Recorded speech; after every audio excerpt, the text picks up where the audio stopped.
Hello everyone, welcome to my YouTube channel Being a Best Teacher. Today in this class we are going to do subject creating an inclusive school, and the topics that we are going to do are meaning of disability, characteristics of disabilities, causes of disabilities, meaning of impairment, difference between disability and impairment. So these are going to be the topics of today's class. And before this, we have done many lectures of this subject. If you have not attended those lectures, so in the description box, the link of the playlist I have mentioned, so you can check out those lectures also. So starting with today's class, first of all, we will understand what is the meaning of disability. कि disability का क्या मतलब होता है, क्या meaning होता है. So education is the fundamental right of every citizen या every child कि हर एक बच्चा जो 6 से 14 वर्ष की आयु के बीच में है, उसका ये मौलिक अधिकार है, उसका ये फंडामेंटल राइट है कि वो फ्री और कंपल्सरी एजुकेशन प्राप्त करेगा. चाहे वो बच्चा किसी भी कल्चर से आता हो, किसी कोई भी उसका रिलीजन हो, अपार्ट फ्रॉम इट वो बच्चा कोई उसके साथ में डिस्क्रिमिनेशन नहीं होगा. इक्वालिटी बेसिस पे हर एक बच्चे को एजुकेशन का प्रावधान है, मौलिक अधिकार है 6 से 14 वर्ष की आयु के बच्चे को. Sufficient opportunities should be provided to the child in education. तो चाहे वो बच्चा डिसेबल्ड हो या ना हो, चाहे शारीरिक रूप से हो, दिमागी रूप से हो, लेकिन उसको भी अधिकार है, फंडामेंटल राइट है उसका भी पढ़ने का.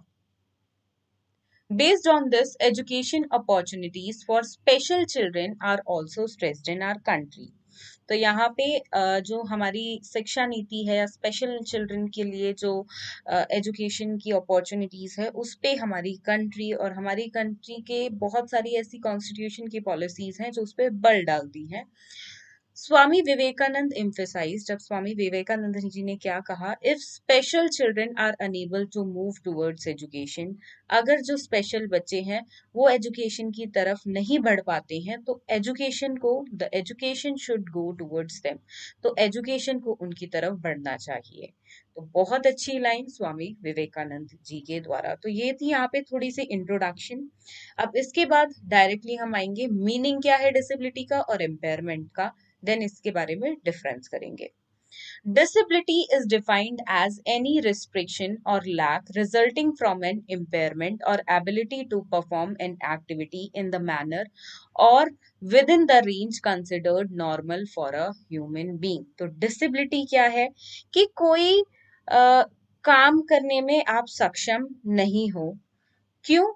क्योंकि आपका कोई ऐसा अंग, वो ब्रेन का अंग भी हो सकता है या फिजिकल अंग भी हो सकता है, आपका फिजिकल भी हो सकता है, कि जिसके द्वारा आप कोई काम करने में सक्षम ना हो. ओके, कोई काम करने में सक्षम नहीं है, वो दैट इज डिसेबिलिटी. कोई अंग काम नहीं कर रहा है, like any part of your body or brain does not work properly, a particular condition of this sort, शारीरिक या मानसिक रूप से हम बोल सकते हैं शक्तिग्रस्त होने की स्थिति, इस प्रकार की विशिष्ट स्थिति या विशिष्ट हम बोल सकते हैं कुछ ऐसा होना जिसके कारण हमारा दिमाग या शारीरिक रूप से कोई काम नहीं कर पा रहे हैं, वो है इम्पेयरमेंट. तो दोनों हमें सेम टर्म्स लगती हैं, डिसेबिलिटी और इम्पेयरमेंट, बट यहाँ पे इनके बीच में डिफरेंस है. अच्छे से समझेंगे अभी डिफरेंस को. Disability is a condition of function जज to be significantly impaired relative to the usual standard of an individual और ग्रुप. डिसेबिलिटी मतलब कुछ काम करने में एबिलिटी नहीं, एबिलिटी कुछ काम करने में सक्षम नहीं.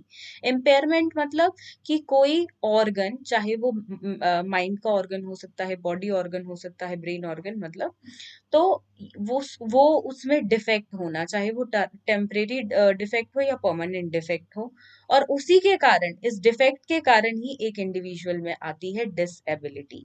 देखिए, कोई अंग, बिल्कुल सिंपल शब्दों में मैं आपको बताती हूँ, कोई अंग अगर ढंग से काम नहीं कर रहा है, कहीं पे डिफेक्ट है बॉडी में फिजिकली या अंदर या ब्रेन में कहीं पर भी, तो उसी के कारण एक इंसान कुछ काम करने में सक्षम नहीं होता है और वो डिसेबल्ड कहलाता है या डिसेबल्ड हो जाता है. तो वही है डिसेबिलिटी और इम्पेयरमेंट. दोनों सेम है, दोनों से एक दूसरे से लिंक्ड है, बट मतलब अलग अलग है. आई होप आपको अब क्लियर होगा। अब चलते हैं इसके डिफरेंस पे। डिफरेंस एक बार समझेंगे अच्छे से। डिसेबिलिटी क्या है? जैसा कि मैंने अभी आपको बताया, डिसेबिलिटी का मतलब कोई काम करने में नॉर्मल तरीके से एक ह्यूमन बीइंग कोई काम नहीं कर पा रहा है, उसमें उसको प्रॉब्लम हो रही है, रिस्ट्रिक्शंस हो रही है। क्यों हो रही है?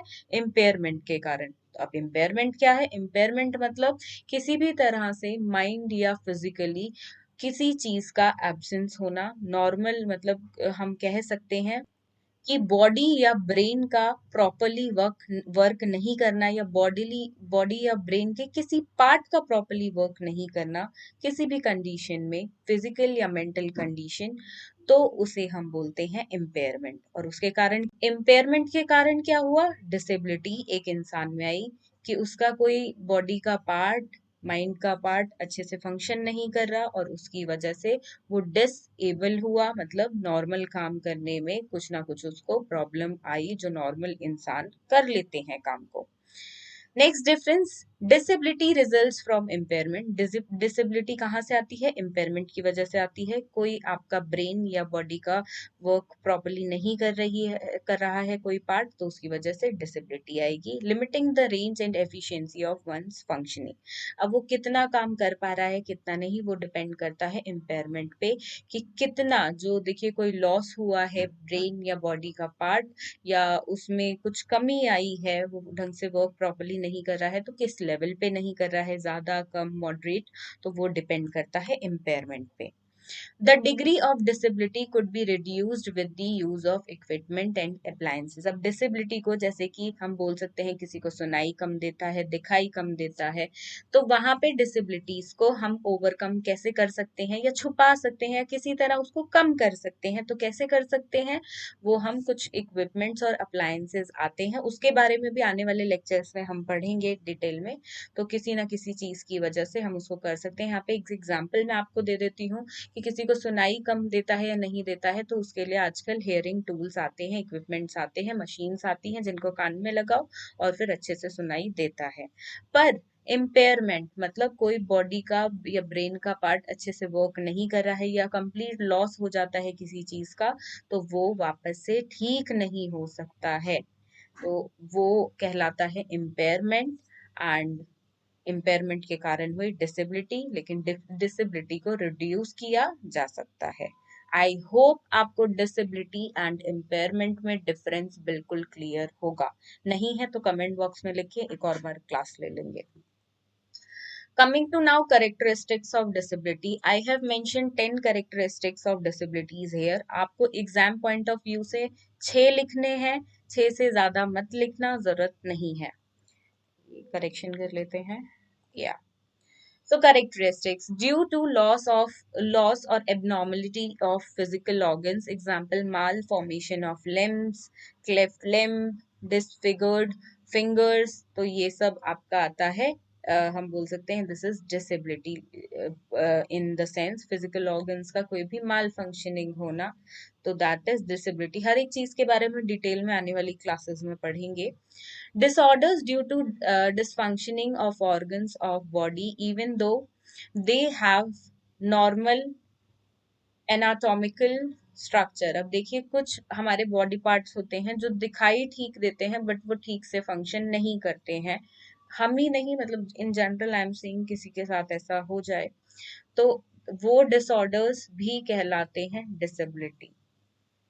Impairment of organs of the body, अगर कोई इम्पेयरमेंट है, और देखिए डिसेबिलिटी होती कैसे है? डिसेबिलिटी इम्पेयरमेंट के ही कारण होती है। ड्यू टू जेनेटिक डिसऑर्डर्स, अब ये होती कैसे है? देखिए जेनेटिक डिसऑर्डर्स हो सकते हैं, डेवलपमेंट, या देखिए डेवलपमेंट माँ की गर्भ में, यूट्रस में प्रॉपरली बच्चे का नहीं हुआ है, या बाद में डेवलपमेंट प्रॉपरली जन्मने के बाद नहीं हुई है, तो डेवलपमेंट डिफेक्ट्स हो सकते हैं, उसके कारण डिसेबिलिटीज आ सकती हैं। एक्सीडेंट्स या डिजीजेस की वजह से आ सकती हैं।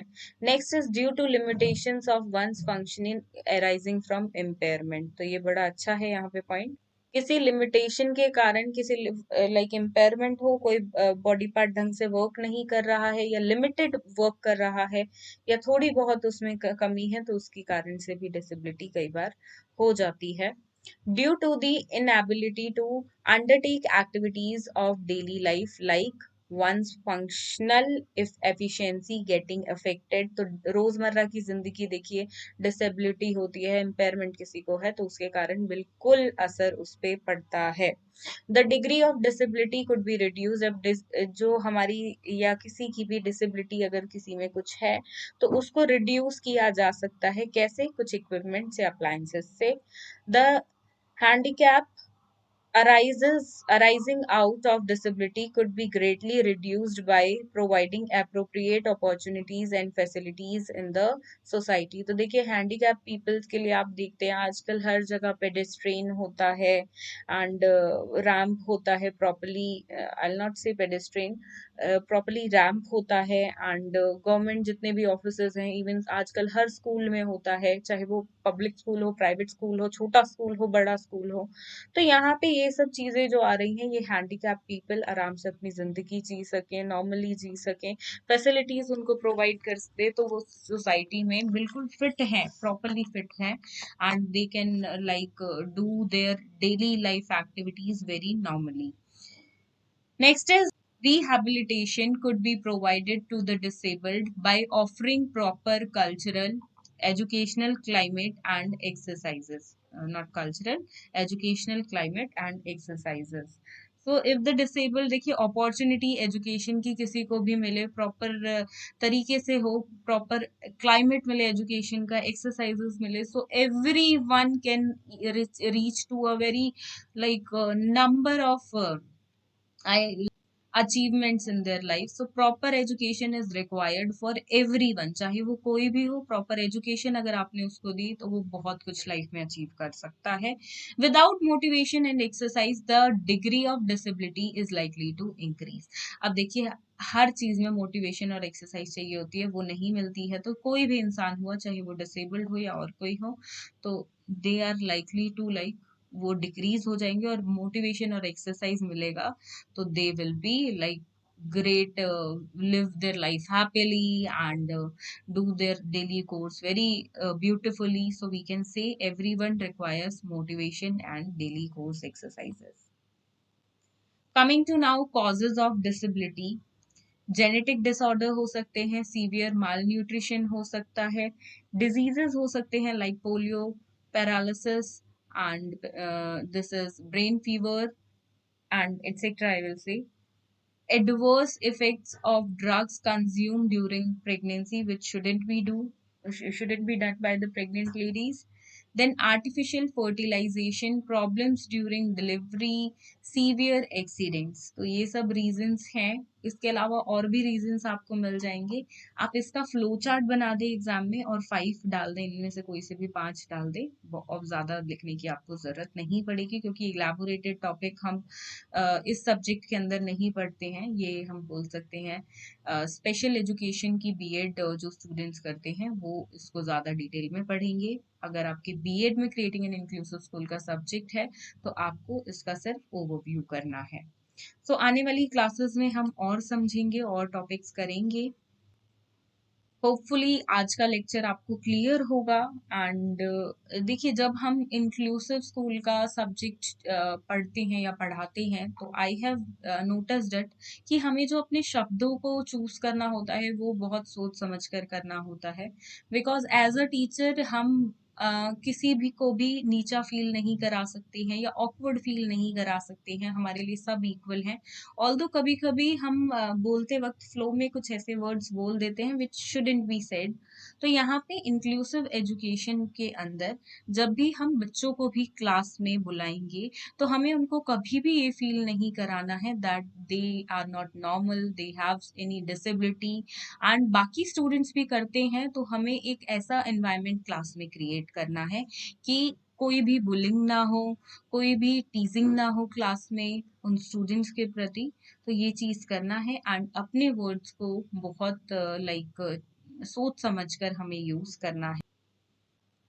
सो कैसा लगा आपको आज का ये लेक्चर कमेंट बॉक्स में लिखकर जरूर बताएं. And do share this video with your friends and subscribe to my YouTube channel which is being a best teacher. Thank you.